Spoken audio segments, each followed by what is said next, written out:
So this is jump rope, and it's various scales that we can do and various things you can do with a jump rope. So we've got single-unders, which just looks like this, where you're jumping in place, feet are hitting the ground at the same time. We've got the running in place, which is your alternating feet as you go here. We've got where you're splitting the feet. We've got where you're splitting the feet in and out. That was hard, obviously. A little bit more difficult than you might think. There we go. We've got double unders now. Double unders are where the rope goes over 2 times. Poo-poo, poo-poo, poo-poo.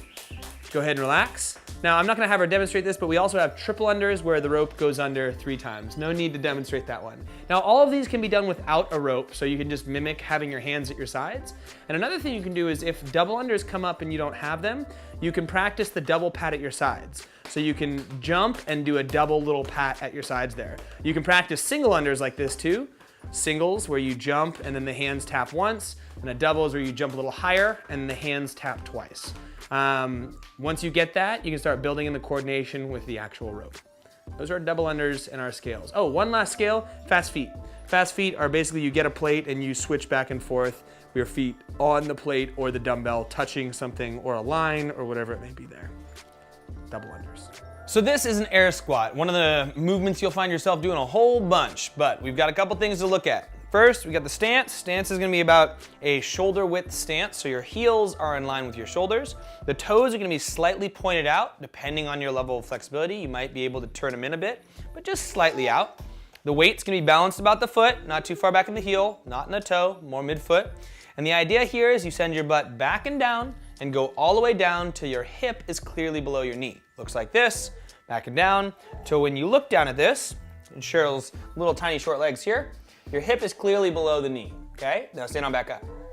Standards are important. They're important for life. They're also important for movement. So make sure you're trying to do your very best, if you can move pain-free, to keep that weight back and down and keep going all the way down until the hip crease is clearly below the knee. Another thing to look at in the squat is making sure we're not going way up into our toes or anything crazy like that. It's just staying back in those heels, flat-footed, and going all the way down. Now another thing is stand all the way up at the top. So this is all the way up. Show me not all the way up, which is kind of bent. Nice, okay. That's not all the way up. Try to stand all the way up at the top. If you need to feel what that feels like, just go ahead and squeeze your butt, not with your hand, but with your actual butt muscles, and that'll help you feel that top position. And that's what we got. That is the air squat. So this is a push-up and the different variations of a push-up. Basically, you're gonna look to get your body out nice and flat, good pretty plank here. You go all the way down to your chest touches the ground, and you press all the way back up to your elbow locks out. Rather than shortening up the range of the push-up, so don't do a half push-up, what you're gonna wanna do is you're gonna wanna go to your knees.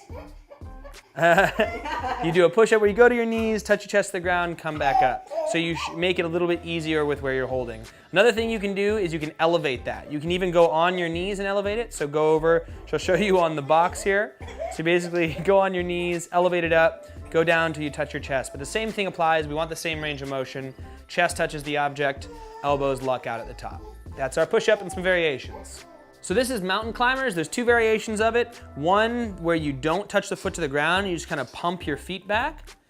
The other where you touch your foot kind of in line with your hand. It's a little bit more of a groin stretch, but both equally nasty. So that's our mountain climber.